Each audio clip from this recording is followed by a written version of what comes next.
Friends Olympics bagger अन्य এটা ভিডিঅ'লৈ আপোনালোকক স্বাগতম জনাইছো। আজি এটা বিশেষ ভিডিঅ'লৈ আহিছো।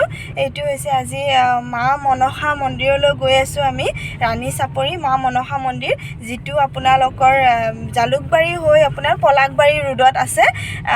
এই মনসা মন্দিৰটো বহুত মাহত্ব থকা মন্দিৰ হয় আৰু এই মন্দিৰটোলৈ গৈ আছো এতিয়া। আগতে শুনা মতে মানে ৰাণী চাপৰি কিয় হৈছে, আগতে মন্দিৰটো ৰাণী চাপৰিত আছিল। চাপৰিত বহুত পানী হয়, তাত পানী হয় কাৰণে ব্ৰহ্মপুত্ৰৰ বহুত পানী হয় কাৰণে মন্দিৰটো উঠাই আনি গড়লত স্থাপন কৰিছে। আৰু এই মন্দিৰটো বহুত পুৰণা মন্দিৰ হয়, সবে এই মন্দিৰটোৰ বিষয়ে জানে। এই মন্দিৰটো 1959 চনতে স্থাপন কৰা মন্দিৰ হয় আৰু এই মন্দিৰটোত দুবাৰকে বহুত ডাঙৰকে পূজাও পতা হয়। এবাৰ আপোনাৰ শাওন মাহত পতা হয় ন, শাওন মাহত পতা হয়, মানে শাওন মাহত পানী বহুত হয়, এদিনৰ কাৰণে পতা হয় বাৰু। বাৰিষা বহুত পানী হয় কাৰণে ৰাণীৰ পৰা যে মন্দিৰটো উঠাই আনিছে সেইকাৰণে ইয়াত স্থাপন কৰিছে, ইয়াতে পাতে আৰু পানী হয় কাৰণে। আৰু লগতে বহাগ মাহতো মানে এই মন্দিৰটো বহুত ডাঙৰকৈ পূজা হয়। বাহিৰৰ পৰা বহুত মানুহ আহে, বহুত পৰ্যটক আহে বাহিৰৰ পৰা। আৰু এই মন্দিৰটো মানে আপোনাৰ বৰ্তমানলৈ ৰাজহুৱা মন্দিৰ হয়, সেইটো কাৰণে ৰাজহুৱা মন্দিৰ হয়। বৰ্তমানলৈ চৰকাৰক দিয়াই নাই, মন্দিৰটো ৰাজহুৱা মন্দিৰ হয়। সেইটো কাৰণে মই বিশেষকৈ ক'ব নালাগে, সকলোৱে এই মন্দিৰটোৰ বিষয়ে জানে। আহকচোন আজি মোৰ লগত বলক মাৰ আশীৰ্বাদ ল'বলৈ। আহক মোৰ লগত মন্দিৰটোলৈ।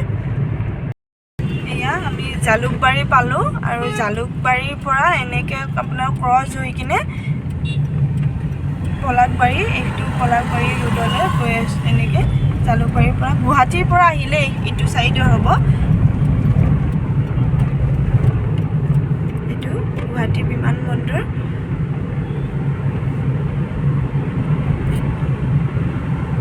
এনেকৈ গৈ আপোনাৰ পলাকবাৰী ৰোড পৰে যিহেতু এনেকৈ আহিবই লাগিব। এইফালে যিহেতু এয়াৰপৰ্টো যায়, এনেকৈ আহিবই লাগিব।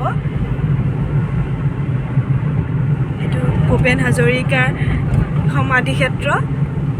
ৰাতি বহুত ভাল লাগে ইয়াত আহি। এতিয়া দিনত ইমান লাইটিং নাই, ৰাতি বহুত ভাল লাগে।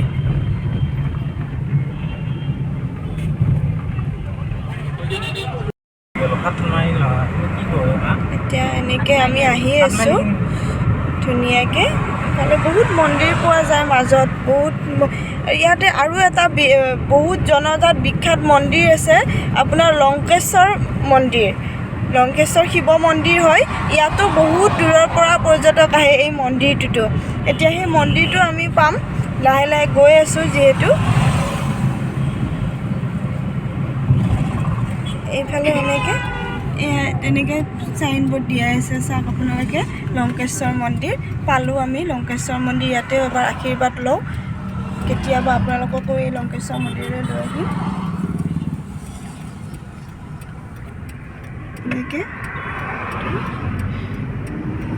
এই লংকেশ্বৰ মন্দিৰটো পাৰ হৈ আমি যিহেতু সেইফালে ধাৰাপুৰ হৈ কিনে সোমাম ন, আমি ধাৰাপুৰ হৈ কিনে সোমাম। এতিয়া গৈ আছোঁ, পামেই আৰু বেছি দূৰ নাই, আৰু 5 মিনিটৰ ভিতৰত পাই যাম। আমি ধাৰাপুৰ চাৰিআলি পাইছোঁ। এতিয়া নিউ এয়াৰপৰ্ট ৰাস্তা হৈ কিনে আমি যাম। এইটোতো আগৰে হয়, এইটো নিউ এয়াৰপৰ্ট, এইফালেদি যাম আমি।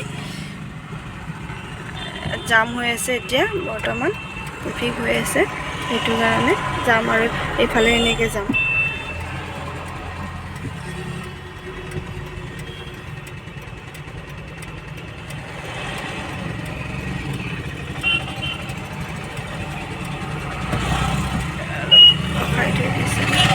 এতিয়া আমি আহি পালোৱে মন্দিৰটো।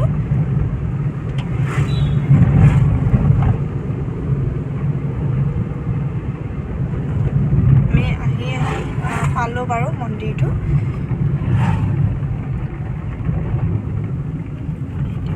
আপোনালোকে দেখিছে, চাওক ৰাস্তাৰ কাষতে যিহেতু হয়, ৰাস্তাৰ মেইন ৰোডৰ কাষতে যিহেতু হয় ৰাণী চাপৰি শ্ৰী শ্ৰী মা মনসা মন্দিৰ।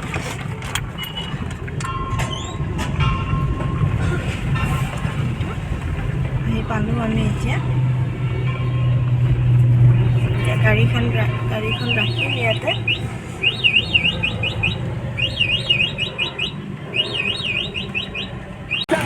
ইয়াতে অলপ আমি চাকি ধূপ ফুল এনেকৈ লৈ লওঁ। ঘৰৰ পৰা পাত লৈ আহিছোঁ, ধূপ দিয়াই লৈ আহিছোঁ। এতিয়া অকল মানে চাকি ধূপ আৰু পদুম ফুল আমি লৈ লওঁ, দিবৰ কাৰণে পদুম ফুল লৈ লওঁ। এতিয়া আমি ধুনীয়াকৈ চাকি ধূপ ফুল এইবিলাক সকলোবোৰ ল'লোঁ। এয়া সকলোবোৰ ল'লোঁ। এতিয়া এইফালে সোমাম। এইখন মেইন গেট হয়, এইফালে সোমাম। এই ভিতৰত ফালে মন্দিৰটো আছে, আপোনালোকৰ ভিতৰত মন্দিৰটো। আৰু আজি এটা বিশেষ দিন হৈছে, সেইটো হৈছে আজি নাগ পঞ্চমী হয়। আমি একচুৱেলি আজি নাগ পঞ্চমী বুলি জনা নাছিলোঁ, ইয়াত আহিহে গম পাইছোঁ আজি নাগ পঞ্চমী হয়।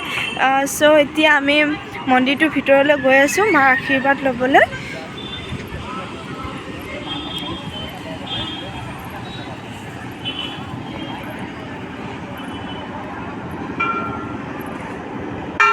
এইটো আপোনাৰ মা মনসা মন্দিৰৰ মেইন গেট হয় এইখন, এইফালেদি আমি যাম।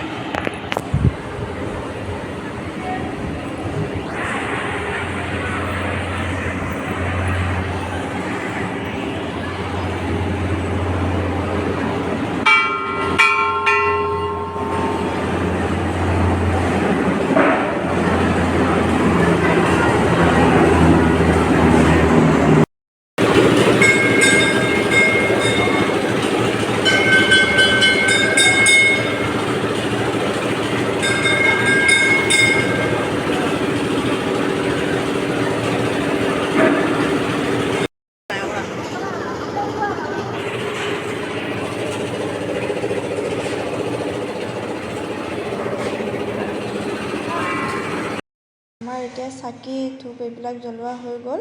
এতিয়া এইবিলাক নতুনকৈ বনাই আছে মন্দিৰটো, আকৌ ইয়াতে স্থাপন কৰিব। এতিয়া মই কাৰ্যালয়লৈ যাম, তাত এজন পুৰণা ব্যক্তিৰ পৰা আমি দুই এষাৰ শুনিম মন্দিৰটোৰ বিষয়ে। আহকচোন। এতিয়া মই আপোনালোকৰ মন্দিৰটোৰ যিখিনি কৰ্মচাৰী হয় তেখেতসকলৰ পৰা মই মন্দিৰটোৰ বিষয়ে অলপ জানিব বিচাৰিছোঁ। চ' তেখেতৰ পৰা আপোনালোকক কৈ দিব। আপোনাৰ নামটো কি? মোৰ প্ৰতীক চন্দ্ৰ মেধি। আৰু এখেতক মই মানে তেখেতে অলপ মন্দিৰটোৰ বিষয়ে কৈ দিব, মন্দিৰটোৰ মাহাত্ম্যৰ বিষয়ে, আৰু লগতে মন্দিৰটো কিমান পুৰণি হয় সেইখিনি অলপ কৈ দিলে হৈ যাব। আমাৰ ৰাণী চাপৰি শ্ৰী শ্ৰী মনসা মন্দিৰ সত্ৰপাৰা গড়ৰ 1965 চনত স্থাপন হৈছিল। ইয়াৰ ধৰক বছৰে দুবাৰ পূজা হয়। এবাৰ শাওণত হয় কৃষ্ণ পঞ্চমী, আৰু এবাৰ হয় বহাগৰ কৃষ্ণ পঞ্চমীত 5 দিনীয়া কাৰ্যসূচীৰে ইয়াতে মনসা পূজা কৰা হয়। ইয়াৰ মাহাত্ম্য হ'ল কি যে আমাৰ প্ৰথমতে এই মন্দিৰটো ৰাণী চাপৰি ব্ৰহ্মপুত্ৰৰ মাজত আছিলে, আৰু তেতিয়া আমাৰ খেতিয়কসকলে তাত খেতি কৰে। তেতিয়া তাত মানে এনেকুৱা সৰ্পৰ মানে উৎপাত হৈছিলে, যাতে তাতে মানুহক সৰ্পৰে দংশন কৰিছিল। তেনেকৈ 2,000 মানুহ মৰিছিলোঁ। তাৰপিছত তাৰে খেতিয়কসকলে আলোচনা কৰি তেখেতসকলে শুৱালকুছিত দেওধনী ওচৰত যায়, তেওঁৰ পৰা পৰামৰ্শ লয়, আৰু তেওঁ কয় যে তাত আপোনালোকে এভাগ পূজা কৰিব লাগিব, মনসা পূজা কৰিব লাগিব। তেওঁলোকে এই মাহাত্ম্য এইদৰে তাতে ৰাণী চাপৰিত প্ৰায় 4-5 বছৰমান পূজা হৈছিল। তাৰপিছত ক্ৰমান্বয়ে যেতিয়া ইয়াৰ বেছি হ'ল, তেতিয়া তাত মানে মানুহৰ যেতিয়া সমাগম বেছি হ'ল, তেতিয়া মানে নাৱৰে অহা যোৱা কৰিছিল। তেতিয়া এই অসুবিধা হেৰি কাৰণে আমাৰ এই দক্ষিণ পাৰে ইয়াতে স্থাপন কৰিলে। তেতিয়াৰ পৰা আমাৰ এইদৰে বৰ্তমানলৈকে চলি আছে। আৰু বৰ্তমান এই মন্দিৰটো আপোনাৰ ৰাজহুৱা হয় ন? ৰাজহুৱা। এতিয়া ৰাইজৰ দান বৰঙণিৰ পৰাই আমাৰ মন্দিৰটো হৈছে। আৰু মানে এই মন্দিৰটো যেতিয়া আপোনাৰ পূজা হয়, এটা বহাগ মাহত হয় আৰু এটা আপোনাৰ শাওণ মাহত হয়। আপোনাৰ সেই মন্দিৰটোৰ তাৰ পৰা আপোনাৰ কিবা তাত মেইন য'ত স্থাপন আগতে আছিলে তাত কিবা পূজা কৰিব লাগে হয় পূজা কৰে প্ৰত্যেকবাৰে পূজা কৰিব লাগিব আমি যেতিয়া ইয়াতে কৰোঁ তাতে এবাৰ আমি পূজা তাতে দিওঁ এবাৰ পূজা পূজা কৰা দিওঁ হয় হয় এনেকৈ মন্দিৰটো স্থাপন হৈছিলে আৰু ইয়াৰে মন্দিৰটো মাহাত্ম্য আপোনালোকে সকলো আহিব পাৰে এই মন্দিৰটো সদায় ইয়াত ভোগ হয় ন সদায় ভোগ হয়। ইয়াতে এওঁলোকৰ মতে সদায় ইয়াতে ভোগ হয় আমি মানে ইয়াতে সদায় ভক্তৰটো ভিৰ লাগি থাকে সদায় ভিৰ হয় সদায় ভিৰ হয় চ' খুৰা ধন্যবাদ আপোনাক ইয়াতে এটা বহুত ধুনীয়া পুখুৰীও আছে এতিয়া পদুম ফুল ফুলা নাই কিন্তু কাছ পদুম ফুল ধুনীয়াকৈ ফুলি থাকে মই আপোনালোকক যদি আছে কাছ দেখাম এই কাছ আছে ধুনীয়াকৈ এইটো টিঙৰ ওপৰত কাছ আৰু সেই বাঁহডালত এটা সৰু পোৱালি এটা আছে এইটো পোৱালি আৰু এইবিলাক ধুনীয়াকৈ আছে নেকি এইবিলাক